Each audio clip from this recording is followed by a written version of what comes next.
अबू आजमी के बयान पर भड़के सीएम योगी आदित्यनाथ। औरंगजेब वाले बयान पर विपक्ष पर बरसे सीएम योगी। कहा, पार्टी से निकालो, यूपी भेजो, हम करेंगे इलाज।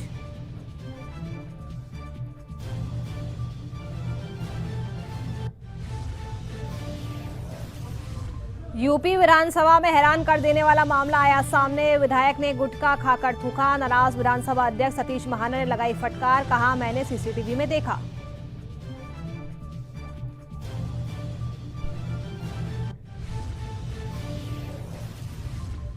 यूपी के डिप्टी सीएम केशव प्रसाद मौर्य ने सपा पर किया पलटवार। कहा, चोर की दाढ़ी में तिनका, विरासत और विकास हमारी प्राथमिकता, आगे बढ़कर होगा काम।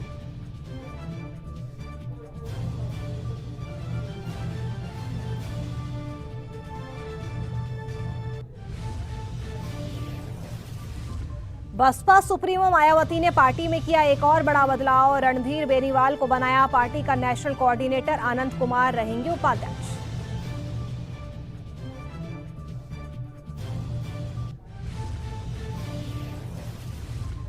संभल जामा मस्जिद मामले में हिंदू संगठनों ने एसडीएम को सौंपा ज्ञापन। समाधान और पूजा करने की रखी मांग।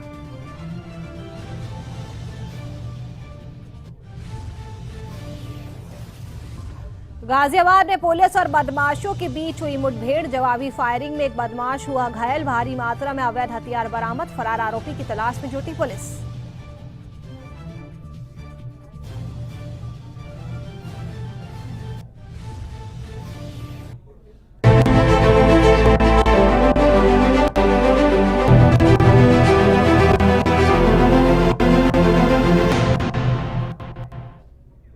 नमस्कार, यूपी लाइव देख रहे हैं आप और मैं हूं आपके साथ नुपुर सक्सेना। यूपी विधानसभा के बजट सत्र का आज आखिरी दिन था। सीएम योगी ने विपक्ष के सभी सवालों का जवाब भी दिया। सीएम योगी ने अबू आजमी के औरंगजेब बयान को लेकर सपा पर जमकर हमला किया। पूरी खबर इस रिपोर्ट में।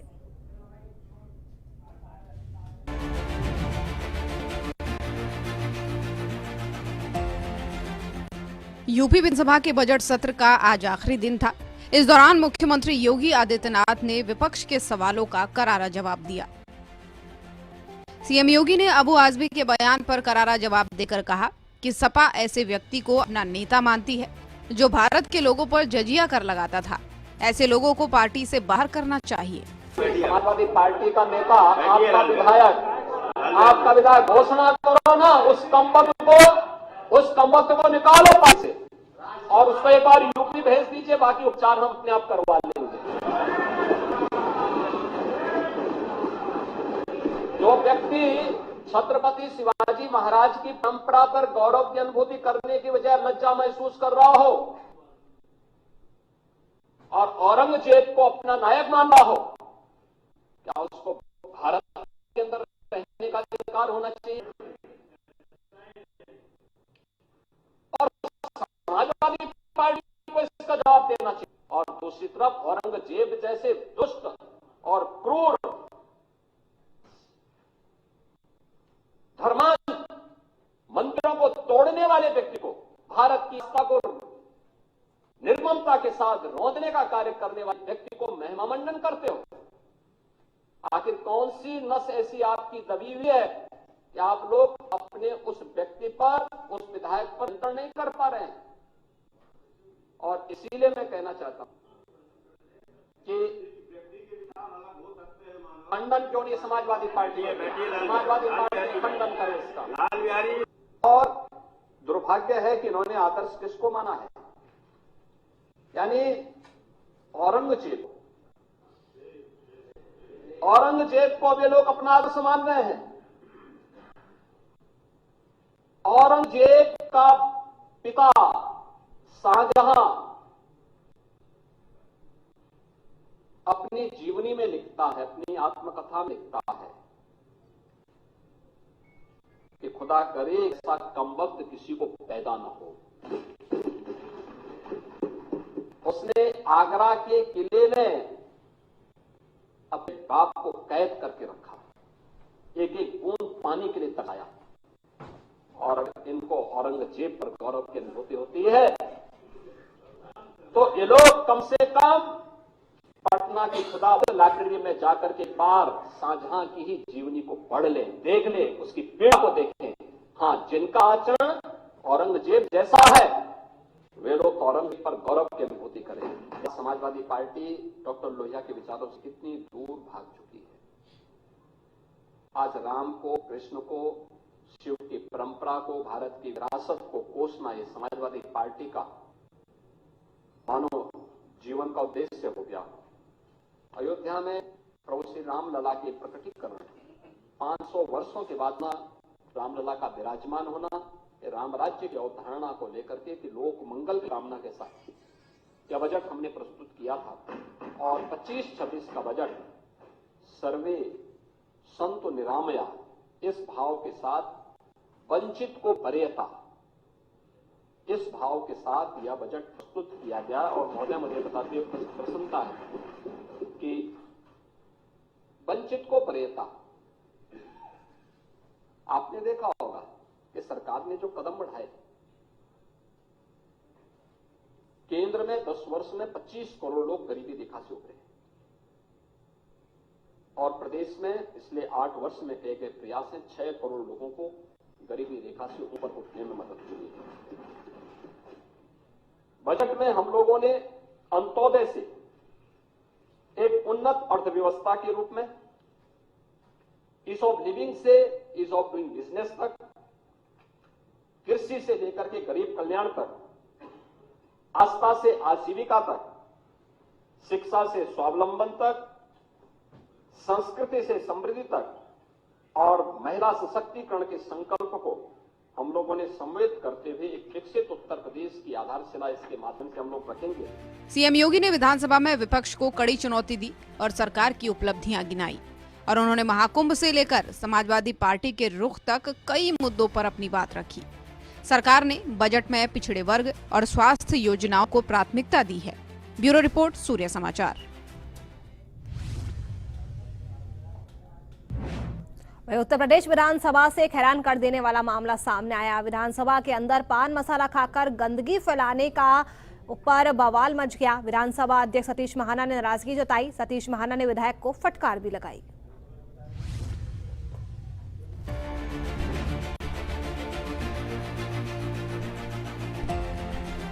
उत्तर प्रदेश विधानसभा सत्र की कार्यवाही के दौरान एक हैरान करने वाला मामला सामने आया, जहां लोकतंत्र के मंदिर में किसी सदस्य ने विधानसभा परिसर में पान मसाला खाकर गंदगी फैला दी। इस पर विधानसभा अध्यक्ष सतीश महाना ने कड़ी नाराजगी जताई।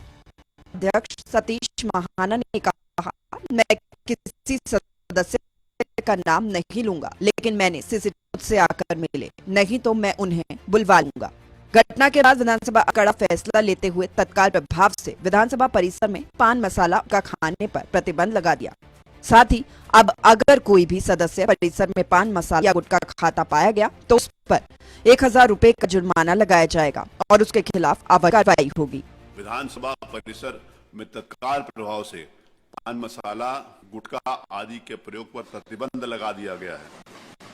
विधानसभा परिसर में कोई भी महानुभाव जिसमें सभी हैं, चाहे वो कर्मचारी हों, चाहे वो अधिकारी हों, चाहे कोई भी XYZ,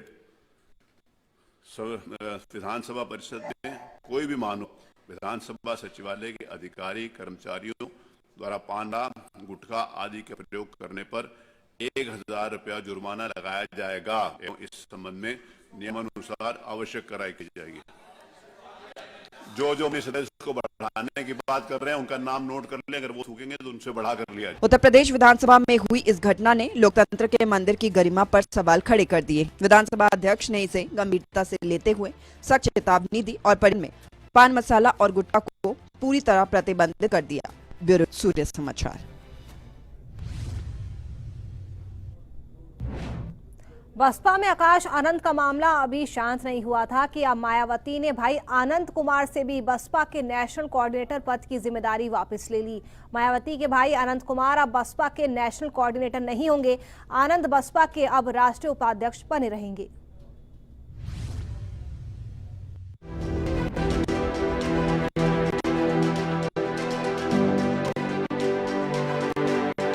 बहुजन बहुजन समाज पार्टी में इन दिनों कई बदलाव देखने को मिल रहे हैं। पहले मायावती ने अपने वजह आकाश आनंद को सभी पदों से हटाया और पार्टी से निकाल दिया। ये मामला अभी शांत भी नहीं, बसपा सुप्रीमो के बड़े फैसले ने सियासी गलियारे में हलचल मचा दी है। मायावती ने अपने भाई को बसपा के नेशनल कोऑर्डिनेटर पद से हटा दिया। हालांकि वो पार्टी के राष्ट्रीय उपाध्यक्ष बने रहेंगे। उनकी जगह अब रणधीर बेनीवाल को नया नेशनल कोऑर्डिनेटर बनाया गया है। बसपा सुप्रीमो मायावती ने इस बात की जानकारी सोशल मीडिया एक्स पर दी।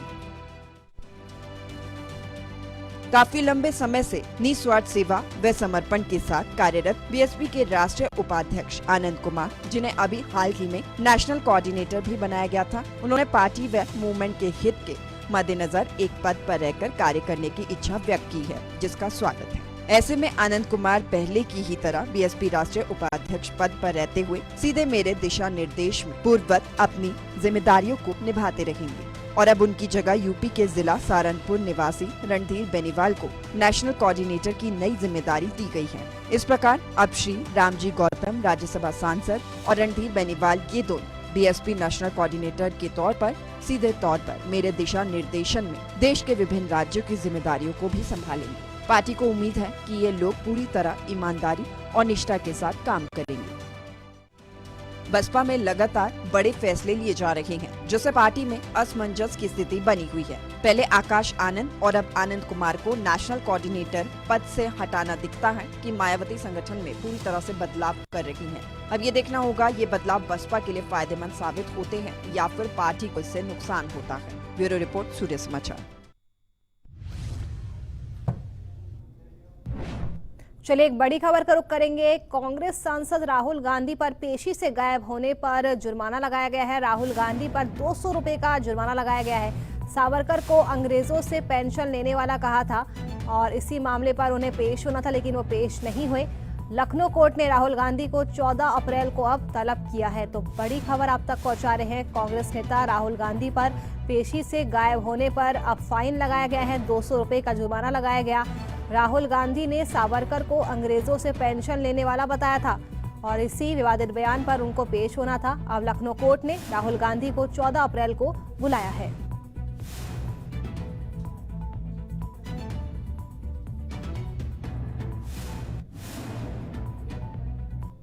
वहीं संभल में कथित मस्जिद विवाद को लेकर हिंदू संगठनों ने एसडीएम को ज्ञापन सौंपा। समाधान और पूजा की अनुमति मांगी है। एसडीएम वंदना मिश्रा ने शांति बनाए रखने की सभी से अपील की है।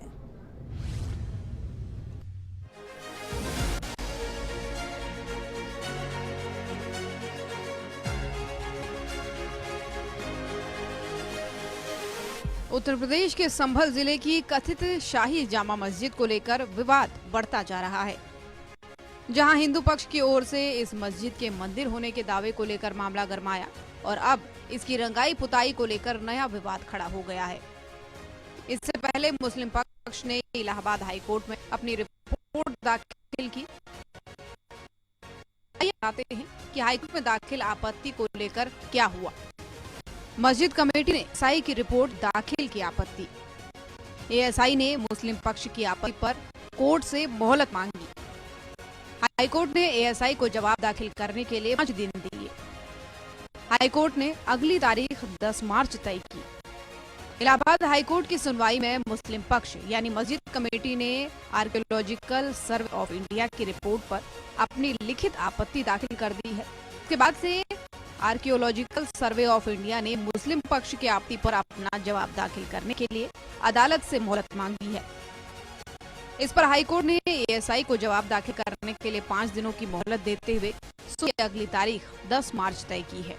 इस बीच यूपी विधानसभा सत्र के दौरान सीएम योगी ने कहा कि संभल मुद्दे पर सदन में अपनी बात रखी।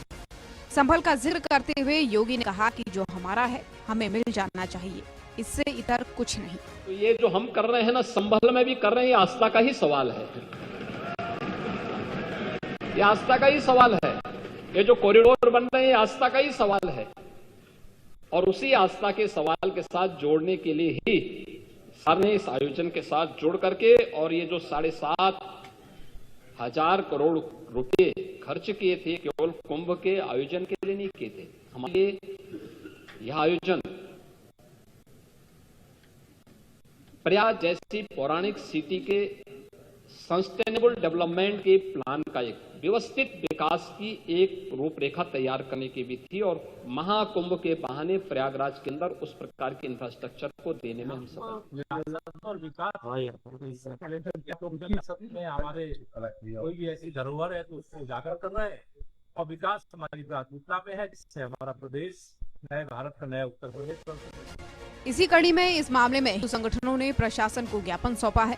उन्होंने मांग की है कि इस मामले को जल्द से जल्द समाधान इसका निकाला जाए। साथ ही उन्होंने मस्जिद परिसर में पूजा करने की अनुमति मांगी है। न्यायालय ने अब इस जो विवाद है, इसको जो ढांचा है, इसको जो है विवादित ढांचा घोषित कर दिया गया है। हमारी मांग ये है कि या तो इस ढांचे को, विवादित ढांचा तो घोषित हो चुका है, या तो इसमें नमाज का जो इनका जो क्रम है इसको रोका जाए, या फिर हिंदू समाज को भी इसमें पूजा की इजाजत दी जाए, क्योंकि ना तो वह मंदिर है ना मस्जिद है। ये तो माननीय न्यायालय जो है इस चीज को निश्चित करेगा और ये सारी चीजें हिंदू समाज ने जो हमारे जो तथ्य रखे गए हैं, जो हमारे सर्वे हुआ है और ये सारी चीजें जो हुई है, ये माननीय न्यायालय में और माननीय न्यायालय पे हमें पूर्ण विश्वास है कि हमें जो है फैसला जल्द से जल्द मिलेगा और हिंदुओं की सुरक्षा के लिए कदम उठाए जाने चाहिए, जिससे शांति व्यवस्था बनी रहे यहाँ पर। और फिर दूसरी बात जो है ये है कि इसमें या तो हिंदुओं को भी पूजा का अधिकार मिलना चाहिए या इनका नमाज का भी अधिकार समाप्त होना चाहिए। जब तक मामला कोर्ट में है, इतने समय के लिए या तो इस पर प्रतिबंध लगना चाहिए या फिर हिंदू समाज को भी पूजा का अधिकार मिलना चाहिए। वहीं इस मामले में संभल की एसडीएम वंदना मिश्रा ने कहा कि हिंदू संगठनकारियों ने जो ज्ञापन दिया है, इस पर पूरा ध्यान दिया जाएगा। प्रशासन मामले को लेकर सतर्क है और शांति बनाए रखने की अपील भी की है। वहाँ पे हिंदू समुदाय को भी पूजा अर्चना का अधिकार मिलना चाहिए। कितने बिंदुओं पर ये पूरा मांग पत्र? इस प्रार्थना पत्र में कुल 4 बिंदु हैं, जिसमें एक बिंदु यह है कि माननीय न्यायालय से अनुरोध है कि इसमें शीघ्र निर्णय किया जाए, त्वरित सुनवाई कर। इसके अतिरिक्त यह है कि इसमें इस तरह से व्यवस्था की जाए कि हिंदू समुदाय भी वहाँ पूजा अर्चना कर सके और वहाँ पर मौके पर शांति और सौहार्द को मेंटेन किया जाए। इसके अतिरिक्त इसमें यह कहा गया है कि इस धार्मिक जो भी विवादित स्थल है, इसके ऐतिहासिक परिप्रेक्ष्य को भी देखा जाए, जो ऐतिहासिक और जो हमारे पास पूर्व से साक्ष्य हैं लिटरेचर के रूप में, उसको भी ध्यान रखें। संभल की शाही जामा मस्जिद को लेकर विवाद अब बढ़ता जा रहा है। हिंदू संगठनों ने प्रशासन को ज्ञापन सौंपकर समाधान और पूजा की अनुमति मांगी है। प्रशासन इस मामले को शांति से सुलझाने का प्रयास कर रहा है। ब्यूरो रिपोर्ट, सूर्य समाचार।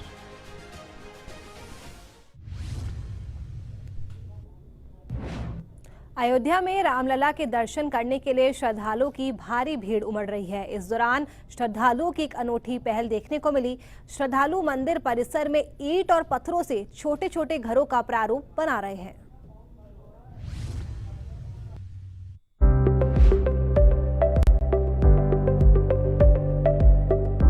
रामनगरी अयोध्या हिंदू आस्था का केंद्र है। यहाँ हर दिन लाखों श्रद्धालु भगवान रामलला के दर्शन के लिए आते हैं। रामलला के प्रति भक्तों की अटूट श्रद्धा मंदिर परिसर में साफ नजर आती है। मंदिर में दर्शन के लिए भक्तों की लंबी कतारें लगी रहती हैं। जय श्री राम के जय घोष से पूरा माहौल भक्तिमय हो जाता है। इस बीच श्रद्धालुओं की एक अनूठी पहल देखने को मिली, जहां रामलला के दर्शन और पूजन के बाद श्रद्धालु मंदिर परिसर में ईंट पत्थरों से छोटे छोटे घरों की प्रतिकृति बना रहे हैं। इसके बाद वे भगवान राम से प्रार्थना करते हैं कि वे उन्हें आशीर्वाद दें और अपने लिए घर बनाने में मदद करें। इसकी मान्यता सर जी ये है कि ये जो कंकड़ पत्थर के घर बनाते हैं, इससे प्रभु प्रसन्न होकर के उनको एक सुंदर निर्माण करने का आदेश देते हैं। उनकी कृपा बरसती है और ऐसा करने से एक सुंदर जिसमें रामलला का दर्शन पूजन किया आपने। कितने महले का घर बनाया? अब हमने तो 3 महले का घर बनाया है। अब राम जी हमको कितने महले का देंगे वो तो उनके ऊपर है। आपने कैसा लगा? बहुत सुंदर लगा और इतना सुंदर लगा कि उस जगह से हटने का दिल नहीं कर रहा था परिसर से।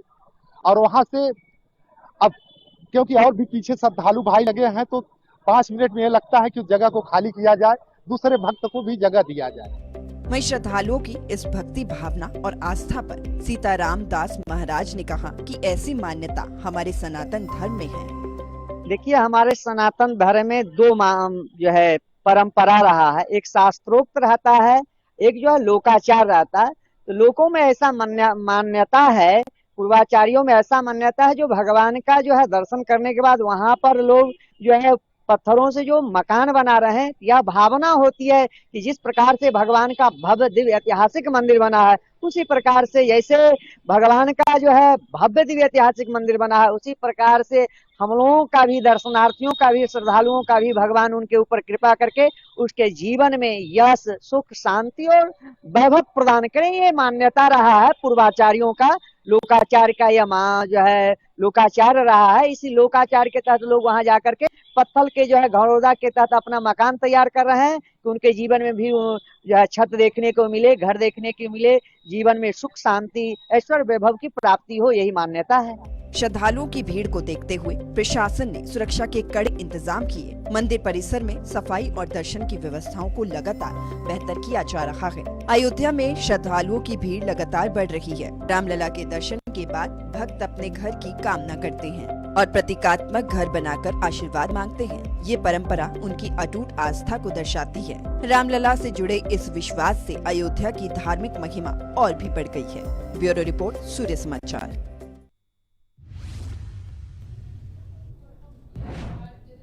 वहीं इधर गाजियाबाद में पुलिस ने 2 बड़ी कार्रवाई की। अंकुर विहार में मुठभेड़ के दौरान आरोपी को गिरफ्तार किया, जबकि एक बदमाश फरार हो गया। मसूरी पुलिस ने 30 लाख की अवैध खैर की लकड़ी बरामद कर 2 तस्करों को पकड़ा है।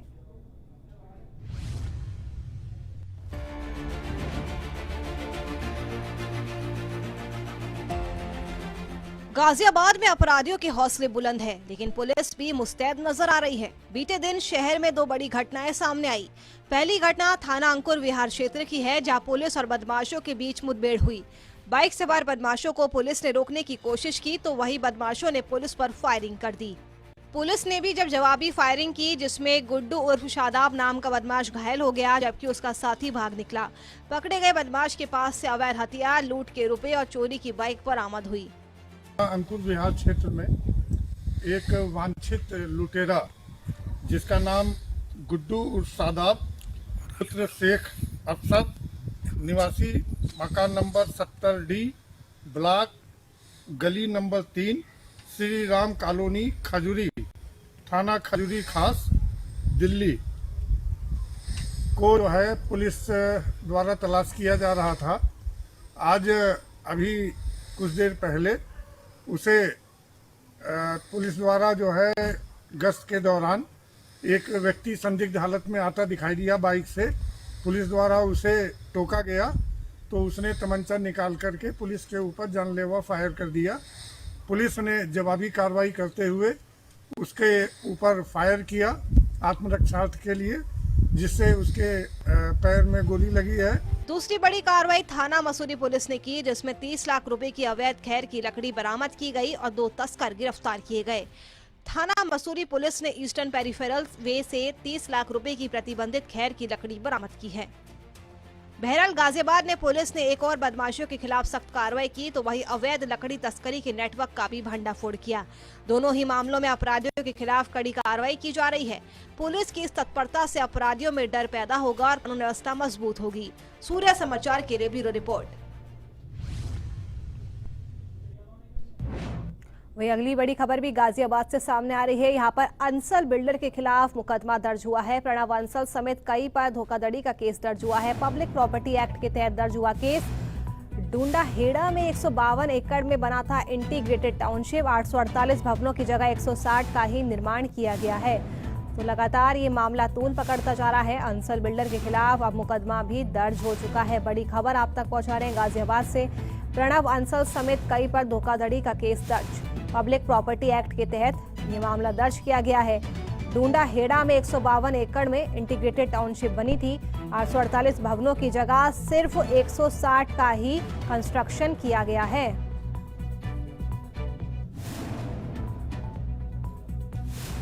तो गाजियाबाद से ये बड़ी खबर आप तक पहुंचा रहे हैं। अंसल बिल्डर के खिलाफ मुकदमा दर्ज हो चुका है। कल सीएम योगी आदित्यनाथ ने भी इस मामले को विधानसभा के अंदर रखा था। प्रणव अंसल समेत कई पर धोखाधड़ी का केस दर्ज। पब्लिक प्रॉपर्टी एक्ट के तहत मामला दर्ज किया गया है। डूंडा हेड़ा में 152 एकड़ में इंटीग्रेटेड टाउनशिप बना था। 848 भवनों की जगह सिर्फ 160 का ही निर्माण किया गया है। तो बड़ी खबर गाजियाबाद से।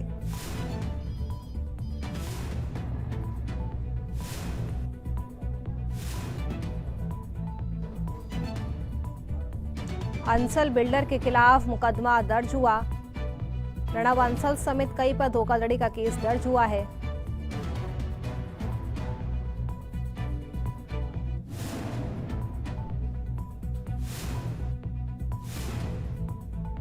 और इसी खबर पर ज्यादा जानकारी के साथ हमारे संवाददाता सतीश जुड़ चुके हैं। सतीश, गाजियाबाद में अंसल बिल्डर का मामला तूल पकड़ता जा रहा है, मामला भी दर्ज हो चुका है, क्या कुछ है पूरी जानकारी?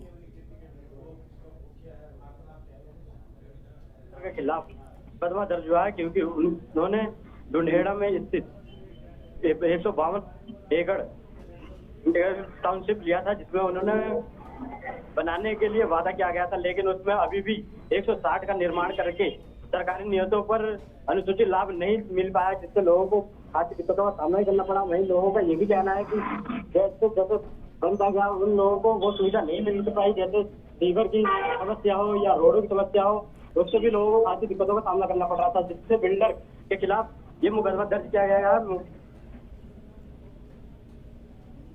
जी, शुक्रिया सतीश आपका तमाम जानकारी दर्शकों तक पहुंचाने के लिए।